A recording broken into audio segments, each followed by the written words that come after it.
Hey guys, how's it going and welcome back for another Total War video with the Terminator. As we all know, Total War right now is at a bit of a crossroads. Warhammer 3 and Immortal Empires has been developed and will continue to be supported by CA as a flagship game, meant to keep players hooked on for years and years to come. What's next is anyone's guess, but we do know there are separate teams working on a Saga game, a Three Kingdoms 2, and a new historical. Now, I would love a new historical to be next, of course, but if that doesn't happen, many people would agree the next best alternative, if CA could secure the licensing, is a Lord of the Rings Total War. So in this video, I'm going to explore 3 key reasons why it's finally about time CA develops the Lord of the Rings Total War we all deserve. From the rising popularity of the franchise in TV, in gaming, and within the Total War community, how good a game it could be based on the Warhammer track record and CA's growing expertise in the genre, and how CA could do it justice.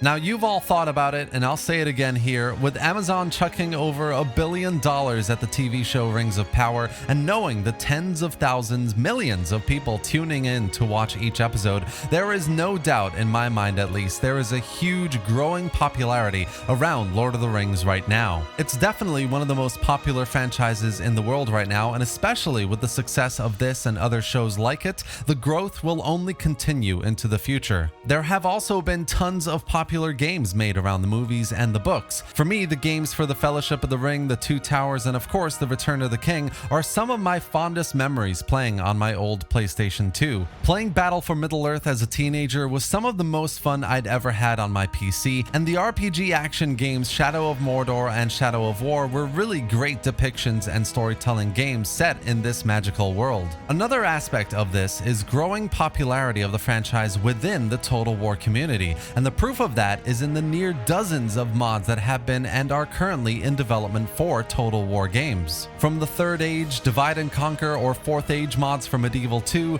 to the Lord of the Rings Total War or Beleriand mods for Rome Remastered, the Dawnless Days mod for Attila, or the new Where the Shadows Lie mod for Troy. It's one of the most popular genres of overhaul mods for already released Total War games, which definitely makes it popular. When you look at the Dawnless Days mod for Attila, arguably the most popular of the bunch, they have a Discord server with at any given time over 2,500 online members. So they've probably got tens of thousands of people on their Discord waiting for the news that the mod is finally going to be released. And this alone just proves the point that Lord of the Rings right now, globally, but also within the Total War community, has never been more popular. Now, I'm not trying to push the narrative that there is a divide between the historical and fantasy players. I've made a video actually about how that alleged divide is a complete myth, so trust me, that's not the point in this section. The real point here is whatever CA makes next, a historical will appeal to a certain size of the total audience, and Three Kingdoms 2 to another, but a Lord of the Rings Total War could appeal, if done well, to pretty much all Total War players everywhere. There's a reason why historical Total Wars have dozens of Lord of the Rings mods. It's just some players don't think the Warhammers are all that good. They'd rather play a polished, immersive, and fully functioning Third Age Total War on Medieval 2, or Last Alliance Total War on Shogun 2, where combat isn't arcadey and visuals are more realistic. The fact is, the Warhammer games have catered to a very new audience, and many of them haven't played the previous historical games. So when, or if, CA actually makes a Lord of the Rings game, they would appeal to both these newer Warhammer loving audiences, because obviously it ticks their boxes as well, but also they would appeal to the historical crowd as well, who don't quite enjoy the Warhammer games, because they do enjoy the Lord of the Rings mods in historical games. And of course, naturally, it would appeal to people who have played both historical and Warhammer games as well. What I'm trying to say here is we have lots of different types of Total War games, right? We have all the older historical games. We've got Troy, we've got the Warhammers, we've got Three Kingdoms. These all are made up of different pots of audiences, right? And arguably, any new Total War game runs the risk of segmenting them and alienating one in favor of the other. But the fact is, a new Total War based on something completely new, like Lord of the Rings, could appeal to all audiences everywhere, and it would, in fact, unite the Total War community.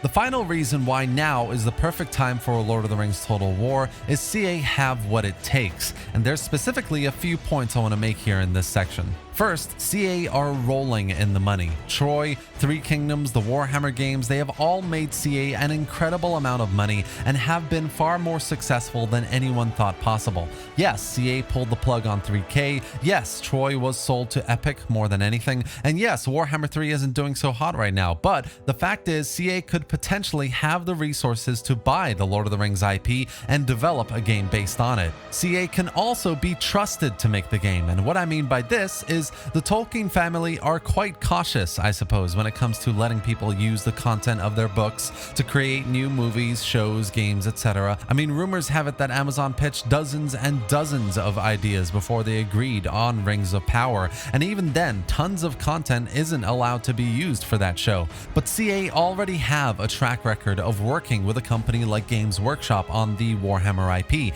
and respecting their wishes, values, and vision when it comes to making the Warhammer games. So I think in this regard, the Tolkien family wouldn't have much to worry about. Finally, CA has a ton of development expertise and experience when it comes to a game of this genre, and the proof, of course, is in the Warhammer games. But for me, what would be pivotal here is that they steer away from the arcadey combat, the oversaturated visuals, and go for the more realistic looking, realistic playing, immersive gameplay, and I would hope that's what the Tolkien family would want out of it as well. A game that sticks true to the essence of the books to depict a dark and threatening evil being fought against by the goodwill and hope of men, elves, hobbits, dwarves, everyone in Middle-earth. The point I'm trying to get at here is CA have what it takes. They have the experience of working with Games Workshop, they have the development experience of working with magic and monsters and huge detailed maps with Warhammer, and they have probably the money to get the Lord of the Rings gaming license to make it happen.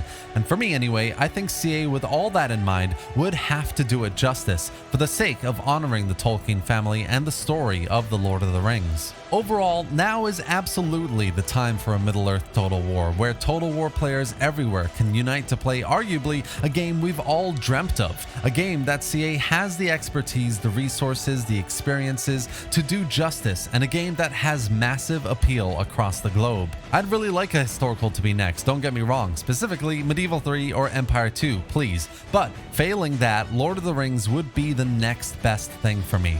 And that's it for today, guys. I wanted to explore a few key reasons why the next Total War could and should be based on Lord of the Rings, why now is definitely the time to do it, and why it could be immensely successful. If you've enjoyed the video, please do leave a like and let me know your thoughts or questions in the comment section below. I would love to hear what you think about everything I've discussed here today. Don't forget to subscribe for more Total War content, gameplay, and news just like this. And thanks for watching, guys. I'll see you next time.